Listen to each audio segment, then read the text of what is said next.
Good morning, Catherine. Today is Tuesday. The parents are trusting me to feed them, so in true Karla fashion, I'm making them, I'm pretty sure, a vegan dinner. I have my emergency vegan fried chicken recipe, so that's what we're making today. And I figured I would let you in on it because I haven't done a cooking video in a while, and I'm pretty sure on this project I've never done a cooking video. I also have done this before. I made vegan fried chicken on my other channel, and I will link to that in the description because it's hilarious, and Lanisha and you are in it for a hot sec.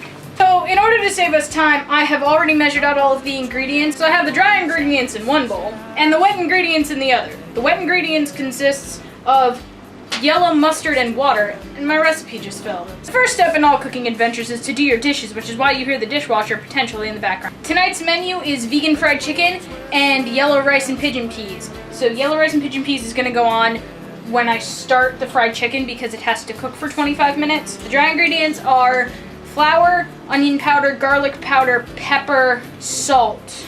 Next we have to mix the wet ingredients because the mustard is all clumped up because I squeezed it into a little tablespoon thing. So we have to make it into an actual mixture. And I don't like mustard, so this is an experience. The next step is to add 1/3 of a cup of the dry ingredients to the wet ingredients to solidify it a little because that's how real life works. For all of the people not watching this wondering how this is a vegan recipe as opposed to a non-vegan recipe, it's because it doesn't have any animal products in it at all, and usually when you make fried chicken there's an egg wash, and the mustard makes up for that egg wash by being the binding thing. I can cook. Okay, wet ingredient that's now less wet. The next step is to have vegan chicken. I use corn naked chicken cutlets because I like them, and they remind me of what chicken used to taste like. I don't remember what chicken tastes like because I haven't had it in over 6 years. But this is a good substitute, and it tastes really good. So that's a thing. They're still frozen, which means that at some point in this video, I'm going to lose feeling of my fingertips. There's a pull tab that I never notice. It's right here. I can just go, whoosh. That was less awesome than I wanted it to be. This one had a pull tab on it. This one doesn't. So I just got real worried that I picked up the wrong stuff, but it's okay because they're both the same thing. When it comes to actually making this, I like to fry it in a big frying pan that's approximately the size of my face and a little more than that. So that's that. We also get so much vegetable oil.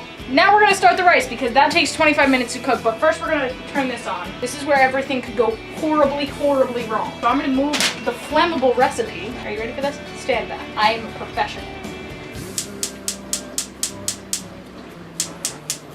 Another fun piece of hardware that we can use for this is a thing that you bought me, I think at a tag sale. And it's this, it's snazzy, and I can use the point thing. I stab it into the chicken when I'm cooking it, and it tells me how hot it is so I can make sure that even though the outside looks pretty, it's not still frozen on the inside, because only I am allowed to be cold and distant on the inside. Paper towels are a real life accessory that would definitely be helpful about now. Throw my water buffalo. Okay. Okay. Nope, it's fine. It's fine. Don't panic. Tablespoon of olive oil. Can I use extra virgin olive oil? Does it matter the state of the virginity of the olive oil? Full disclosure, I've never actually made this rice before. Check to see if your oil is hot by flicking water at it. It should spit at you. You can also go by what I like to do, which is get frustrated and just go anyway. Now you can watch me as I do the things. Now that our pot of oil is hot and ready, take a piece of chicken, put it in the mustard mix and let it drip off the extra. Or shake off the extra if you have no patience like me. And you drop it in the dry mix, cover it with the dry mix. Promise yourself that you're going to clean the tongs afterwards. Use the tongs to pick it up. Because you really do not want to be putting your fingers in hot oil, because that would supremely suck. And then you just put it in the oil and let that burn. This is one of my favorite things to make because it tastes delicious and it reminds me of what it's like to not be a vegetarian. The only real downside to making this is that my hands end up yellow and I get mustard in my cuticles and then I just can't get it out. And my life is a lie. And about now is when I realized that part of the recipe was to add baking soda as a browning agent. Then I forgot. I think I've made this 4 or 5 times, and I think once I actually put in the baking soda. When the chicken has reached the temperature I wish it to be, which is over 165, because then it means that it is completely defrosted in the middle, then you take it out and you put it on your plate with the napkins, because then it soaks up all of the grease from the oil that you are frying chicken in. Make sure all of your heat is off so nothing explodes. And then plate. Catherine, I'll see you tomorrow.